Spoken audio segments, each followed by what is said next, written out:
이사야 3장 함께 읽겠습니다. 보라, 주 만군의 여호와께서 예루살렘과 유다가 의뢰하며 의지하는 것을 제하여 버리시되 곧 그가 의지하는 모든 양식과 그가 의지하는 모든 물과 용사와 전사와 재판관과 선지자와 복술자와 장로와 오십부장과 귀인과 모사와 정교한 장인과 능란한 요술자를 그리하실 것이며 그가 또 소년들을 그들의 고관으로 삼으시며 아이들이 그들을 다스리게 하시리니 백성이 서로 학대하며 각기 이웃을 잔해하며 아이가 노인에게 비천한 자가 존귀한 자에게 교만할 것이며 혹시 사람이 자기 아버지 집에서 자기의 형제를 붙잡고 말하기를 내게는 겉옷이 있으니 너는 우리의 통치자가 되어 이 폐허를 내 손 아래에 두라 할 것이면 그 날에 그가 소리를 높여 이르기를 나는 고치는 자가 되지 아니하겠노라. 내 집에는 양식도 없고 의복도 없으니 너희는 나를 백성의 통치자로 삼지 말라 하리라. 예루살렘이 멸망하였고 유다가 엎드러졌음은 그들의 언어와 행위가 여호와를 거역하여 그의 영광의 눈을 범하였음이라. 그들의 안색이 불리하게 증거하며 그들의 죄를 말해주고 숨기지 못함이 소돔과 같으니 그들의 영혼에 화가 있을진저 그들의 재앙을 자취하였도다. 너희는 의인에게 복이 있으리라 말하라. 그들은 그들의 행위의 열매를 먹을 것이며 악인에게는 화가 있으리니 이는 그의 손으로 행한 대로 그가 보응을 받을 것임이니라. 내 백성을 학대하는 자는 아이요 다스리는 자는 여자들이라. 내 백성이여 내 인도자들이 너를 유혹하여 네가 다닐 길 어지럽히느니라. 여호와께서 변론하러 일어나시며 백성들을 심판하려고 서시도다. 여호와께서 자기 백성의 장로들과 고관들을 심문하러 오시리니 포도원을 삼킨 자는 너희이며 가난한 자에게서 탈취한 물건이 너희의 집에 있도다. 어찌하여 너희가 내 백성을 짓밟으며 가난한 자의 얼굴에 맷돌질하느냐. 주 만군의 여호와 내가 말하였느니라 하시도다. 여호와께서 또 말씀하시되 시온의 딸들이 교만하여 느린 목 정을 통하는 눈으로 다니며 아기작거려 걸으며 발로는 쟁쟁한 소리를 낸다 하시도다. 그러므로 주께서 시온의 딸들의 정수리에 딱지가 생기게 하시며 여호와께서 그들의 하체가 드러나게 하시리라. 주께서 그날에 그들이 장식한 발목고리와 머리에 망사와 반달 장식과 귀고리와 팔목고리와 얼굴을 가리개와 화관과 발목 사슬과 띠와 향합과 호심부와 반지와 코고리와 예복과 겉옷과 목도리와 손주머니와 손거울과 세마포 옷과 머리 수건과 너울을 제하시리니 그때 썩은 냄새가 향기를 대신하고 노끈이 띠를 대신하고 대머리가 숱한 머리털을 대신하고 굵은 배옷이 화려한 옷을 대신하고 수치스러운 흔적이 아름다움을 대신할 것이며 너희의 장정은 칼에 너희의 용사는 전란에 망할 것이며 그 성문은 슬퍼하며 곡할 것이요 시온은 황폐하여 땅에 앉으리라. 아멘. 네, 오늘도 주님의 은혜가 가득하기를 진심으로 축복합니다. 2장 끝무렵에 사람을 의지하지 마라, 하나님만 의지하라는 얘기를 했죠. 너희는 인생을 의지하지 말라. 그의 호흡은 코에 있나니 새말 가치가 어디 있느냐 그랬습니다. 하나님은 유다 백성들이 의지하는 모든 것을 끊어버리고 제하여 버리겠다고 말씀하십니다. 1절부터 15절까지는 유다 백성들에 대한 하나님의 심판을 이야기합니다.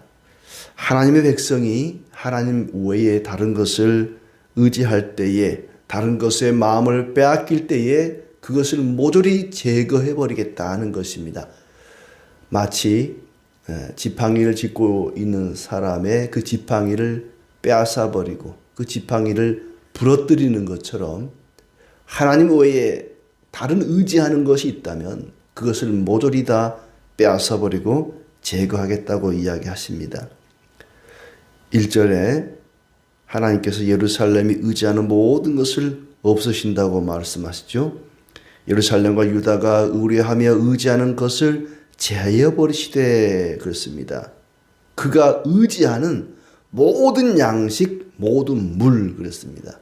의지하는 모든 양식과 모든 물, 양식과 물을 제거하는 방법은 비를 내리지 않으면 됩니다. 하늘에서 비가 내리지 않으면 물도 없고 그 물을 먹고 살아가는 양식들, 곡식도 자랄 수가 없겠죠.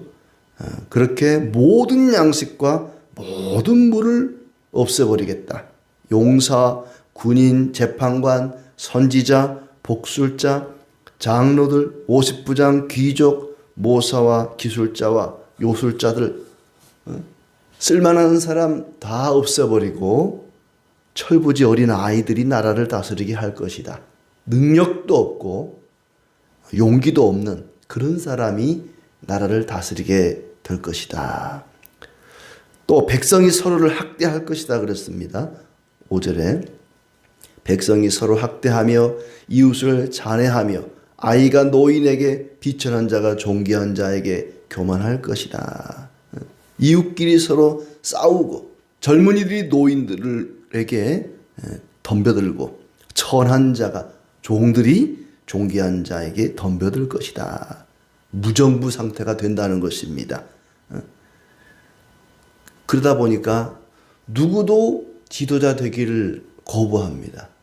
지도자가 되면 백성들이 거부하고 덤벼들고 대적하고 하기 때문에 누구도 나라를 다스리는 사람이 되고 싶어 하지를 않습니다. 그래서 어떤 사람이 형제에게 너는 겉옷이라도 걸치고 있으니까 우리의 통치자가 되어라. 어떤 실력이나 능력이나 지혜가 아니라 옷차림만 보고 네가 우리 지도자가 되어라. 네가 우리의 통치자가 되어라. 이렇게 얘기한다는 거예요. 네가 우리를 폐허해서 일으켜다오 부탁을 해도 나는 방법이 없다. 이 나라를 다시 일으킬 그런 능력이 없다. 양식도 없고 옷도 없으니 나는 못한다. 이렇게 거절한다는 거예요. 하나님께서 유다 백성들이 의지하는 모든 것들을 제하여 버려서 누구도 나라를 다스리고 싶어 하지를 않을 것이다. 또 예루살렘이 멸망한 것은 그들이 말과 행위로 주님을 대적했기 때문에 주님의 영광을 모독했기 때문이라고 8절에 이야기합니다. 예루살렘이 멸망하였고 유다가 엎드러졌으면 그들의 언어와 행위가 여호와를 거역하여 그 영광의 눈을 범하였음이라. 말과 행실로, 말로도 하나님을 모독할 수가 있습니다. 우리의 삶으로도 하나님을 대적할 수가 있습니다. 그들이 희생 제사를 드리지 않은 것이 아닙니다. 날이면 날마다 짐승을 끌고 와서 성전에서 불태워 제물을 드렸습니다. 너무 많이 드렸습니다. 아주 자주 드렸습니다. 그리고 기도도 열심히 했습니다. 열심히 예배하고 기도했지만 하나님이 거절하셨습니다.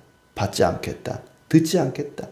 너희가 나를 의지하지 않고 세상을 의지하고 사람을 의지하면서 어찌 겉으로만 나를 섬기는 척하느냐. 그런 진실이 없는, 진심이 없는 그런 제사, 그런 기도 나는 기뻐하지 않는다. 그들 스스로 재앙을 자초한 것이라고 말씀합니다. 또 그들의 안색이, 얼굴빛이 죄를 드러낸다고 이야기합니다. 소돔같이 죄를 숨기지도 않고 드러내놓고 말한다. 죄를 뉘우칠 줄 모르고 죄를 짓는 것도 나쁜 짓이지만 그 죄를 뉘우칠 줄 모르고 뻔뻔스러운 그런 모습들이 있다는 것이죠. 그러나 의인은 복이 있고 보답을 받고 기쁨을 누릴 것이다. 반면에 악한 자에게는 화가 미치고 재난이 뒤덮이고 그들이 저지른 그대로 보복을 받을 것이라고 말합니다. 또 이제 12절 이후에 말씀은 지도자들이 얼마나 잘못했는가, 백성의 지도자들이 일반 백성들을 잘못된 길로 이끌었다는 이야기를 합니다. 그래서 아이들과 여인들이 백성을 다스리게 될 것이다. 주께서 재판하시려고 들어오셔서 법정에 앉으신다. 장로들과 지도자들을 세워놓고 그들을 책망합니다. 백성의 지도자들을 하나님이 아주 먼저 그 누구보다 우선해서 책망을 하시는데 뭐라고 하시느냐 하면 14절에 포도원을 삼킨 자는 너희이며 가난한 자에게서 탈취한 물건이 너희의 집에 있다. 내 포도원을 망쳐놓은 놈들이 바로 너희 지도자들이다. 장로들이고 그리고 지도자들이다. 가난한 사람을 약탈해서 그 가난한 사람 집에 있던 것을 너희 집에 가득 채웠다. 어찌 내 백성을 짓밟고 가난한 사람들의 얼굴을 맷돌질하듯이 짓뭉개느냐. 사람 얼굴을 맷돌질하면 어떻게 되겠어요? 맷돌에다가 사람 얼굴을 가르면 어떻게 되겠습니까? 얼마나 고통스럽고 잔인한 일입니까? 그런 일들이 하나님의 통치 아래에 있는 유다 백성 예루살렘에서 자행되었다는 것입니다. 그럼에도 불구하고 그들은 수치를 몰랐습니다. 부끄러운 줄을 몰랐습니다. 뻔뻔스러웠습니다. 수치를 모르고 은혜를 모르고 사명도 몰랐습니다.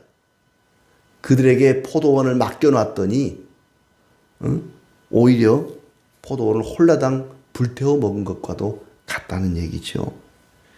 하나님께서 지도자들을 세운 것은 그들이 가진 것으로 그들이 가진 능력과 지혜와 물질로 가난한 자들을 돌보고 백성들을 잘 살피라는 것인데 오히려 자기들이 가진 그 힘과 능력을 가지고 권세를 가지고 가난한 자들을 억압하고 빼앗고 착취했다는 것이죠. 사명도 잊어버린 자들입니다. 그래서 16절부터는 이 시온의 딸들에게 경고의 말씀을 하고 있습니다. 교만하여 목을 늘어뜨리고 다닌다. 목을 늘어뜨리고 다닌다. 키가 커 보이려고 목을 늘어뜨리고 다닌다 그랬습니다. 또 호리는 눈짓.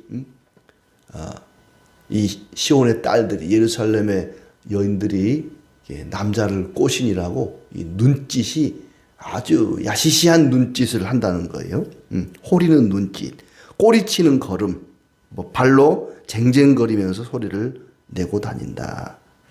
그러나 주께서 그들의 정수리에 딱지가 생기게 하시며 그들의 하체가 드러나게 할 것이다. 그날이 오면 18절에 그날이 오게 되면 그들이 장식한 발목걸이와 머리에 망사와 반달장신과 여러 가지 몸에 주렁주렁 달고 다니는 그런 장신구들을 다 벗기실 것이다. 그렇다고 여기 나오는 이 수많은 장신구를 하고 다니면 안 된다는 얘기는 아닙니다. 여기 나오는 이 장신구들은 당시에 이방 나라였던 메소포타미아의 여신의 장신구들이라고 해요. 그러니까 진실한 마음으로 이 내면을 가꾸는 그런 거룩한 여인들이 아니라 거치장만 하고 또 음흉한 그런 생각을 가지고 살아가는 그런 이들에게 심판을 선언하고 있는 거죠. 그들에게 향수 대신에 썩는 냄새가 나게 하시고 고운 허리띠 대신에 새끼줄이 감길 것이고 곱게 빗어넘긴 머리는 대머리가 되고 고운 옷 대신에 상복을 거치게 될 것이고 고운 얼굴 대신에 수치의 자국만 남을 것이다. 너를 따르던 남자들은 쓰러지고 또 시온은 슬퍼하고 주저앉을 것이다. 예루살렘이 멸망하게 되고 또 많은 남자들이 죽게 되고 그들이 수치를 당할 것이라고 말합니다. 그들은 하나님을 아예 섬기지 않은 것이 아니었습니다. 열심히 희생제사를 드리고 절기를 지키고 또 율법을 따른다고 나름대로 말로는 우리는 하나님 잘 섬깁니다. 하나님을 진심으로 경배합니다. 말로는 그렇게 하나님 의지한다 하고 섬긴다고 말하면서도 다른 것들을 의지한 것이죠. 하나님이 주신 것들, 하나님이 그들에게 은혜로 베푸셨던 물질과 또 말과 병거와 사람들, 그런 것들을 의지했습니다. 하나님이 그들이 의지하는 모든 것들을 다 빼앗아버리고 제거하겠다고 말씀하시는 것은 과연 우리가 누구를 의지하고 무엇을 의지하며 살아야 되는가를 말씀하고 계십니다. 사람에게 배신을 당하고 사람에게 실망을 당했다면 하나님께서 하나님만 의지하라고 사인을 보내시는구나, 이렇게 생각하시면 됩니다. 내가 그동안에 그렇게 믿고 의지했던 사람이 하루아침에 나를 배신하고 뒤통수를 치고 나를 실망시킨다면 하나님이 사람 의지하지 말라고, 세상을 의지하지 말라고, 오직 하나님만 의지하라고 나를 경고하시는구나, 나에게 사인을 보내시는구나, 이리 생각하시면 됩니다. 하나님께서 용사들을, 많은 지도자들을 다 제거하시고 없애버리고, 그것은 그들을 미워해서가 아닙니다. 그들이 하나님만 의지하게 하려고, 오직 하나님만 믿고 붙들고 살라고 그렇게 하신다는 것입니다. 사람은 믿음의 대상이 아니라 사랑의 대상이라고 늘 말씀을 드립니다. 사람은 의지할 대상이 되지 못합니다. 이 세상의 어떤 피조물이 아니라 그것을 만드신 창조주를 의지하는 것이 당연하지 않겠습니까? 세상에 창조하신, 세상을 만드신 분이 계시고 또 피조물이 있다면 우리가 피조물을 의지해야 되겠습니까? 아니면 창조주를 의지해야 되겠습니까? 하늘을 떠다니는 해와 달과 별을 의지해야 되겠습니까? 아니면 그것을 만드신 분을 믿고 섬겨야 되겠습니까? 우리에게 그 어떤 피조물도 섬김의 대상이나 우리가 의지할 대상이 되지 못한다. 오직 그것을 창조하신 하나님만 의지하라고, 언젠가 코끝에 호흡이 끊어지면 사라질 인생이 아니라 영원하신 하나님만 의지하라고 말씀하는 것입니다. 다윗이 인구조사를 하죠. 2번에 걸쳐서 왕이 되어서 백성의 숫자를 헤아립니다. 왕이 인구조사하는 것이 뭐가 죄가 되겠습니까? 그러나 하나님은 그것을 큰 죄로 여기십니다. 아니, 왕이 돼가지고 백성의 숫자 세는 것이 뭐가 죄가 됩니까? 라고 다윗은 나름대로 항변할 수가 있을 거예요. 백성의 숫자를 센다는 것은 군사를 의지한다는 얘기죠. 야, 내가 백성의 숫자가 이렇게 많구나. 내 군사들이 이렇게 많네. 그 하나님 대신에 그 군사들을, 백성을 의지한다는 거예요. 그래서 백성의 숫자 세는 것을 하나님은 기뻐하지 않으셨습니다. 이스라엘의 왕이 되는 자는 이 세 가지를 많이 두지 말라 그랬죠. 군사를, 병마를 많이 두지 말라 그랬습니다. 말을 많이 두지 마라. 말을 의지한다는 거죠. 군사를 의지한다는 거예요. 은과 금을 많이 두지 말라. 그리고 아내들을, 여인을 많이 두지 말라 그랬습니다. 하나님 대신에 그것들을 의지하기 때문에 그런 것이죠. 하나님의 나라인 유다가 아주 비참하게 되어버렸습니다. 그렇게 비참하게 된 것은 하나님의 힘이 없어서가 아니라 능력이 없어서도 아니고 그들을 사랑하지 않아서도 아닙니다. 그들 스스로 자초한 것이었습니다. 하나님 대신에 다른 것을 의지하니까 너 그거 의지하지 마라. 다 없애버리십니다. 마치 그 막장 드라마에 보면 그런 거 나오죠. 재벌집 사모님이 아들이 하나 있는데 이 아들을 다른 재벌집 딸하고 결혼을 시키고 싶은 거예요. 근데 이 아들이 어쩌다가 가난한 이 처녀를 사랑하게 되었네. 그래서 이 여자를 제거하려고 폭력배를 동원해 가지고는 그냥 감금하고 납치하고 그래서 야, 저 여자를 없애버려라. 그래야 내가 원하는 저 재벌집 딸하고 결혼을 할 수 있겠다. 하나님은 재벌집 사모님은 아니시지만은 그렇게 우리가 하나님 외에 다른 걸 사랑하고 다른 걸 믿고 의지하려고 할 때 그걸 없애버리는 거예요. 제거해버린다는 거예요. 그래야 하나님만 의지하지 않겠느냐. 나를 신뢰하고 따르지 않겠느냐. 우리가 하나님 외에 다른 걸 의지한다면 그것이 무엇이 되었든 사람이 되었든 돈이 되었든 어떤 나라가 되었든 다 제거하고 없애버리신다는 얘기입니다. 하나님은 능력의 하나님이시지만 동시에 지혜로우신 분입니다. 하나님께서 나에게 뭔가를 주셨다면 남다른 특별한 재물을 주셨던 힘을 주셨던 지혜를 주셨던 뭔가를 주셨다면 그것은 의지하라고 준 것이 아니라 그걸 통해서 하나님을 기쁘시게 하고 많은 사람들을 사랑하고 이웃에게 베풀라고 주신 것입니다. 그렇게 하나님은 하나님을 의지하지 않고 다른 것을 우상을 세상을 의지하는 예루살렘을 심판하시지만 그럼에도 불구하고 10절에 말하는 것처럼 의인에게는 복이 있으리라. 그들은 그들의 행위의 열매를 먹을 것이며 그랬습니다. 의인들에게는 복이 있을 것이다. 그들에게는 복이 있고 보상을 받을 것이고 기쁨을 누리게 될 것입니다.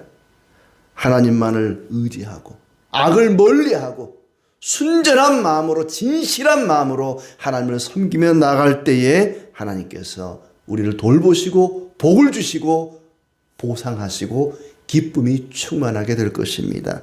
그렇게 진실한 마음으로 감사하며 찬송하고 감사함으로 기도하며 하나님께 영광을 돌리고 하나님이 우리를 지켜주시고 기쁨이 충만한 하루하루의 삶이 되기를 진심으로 축복합니다.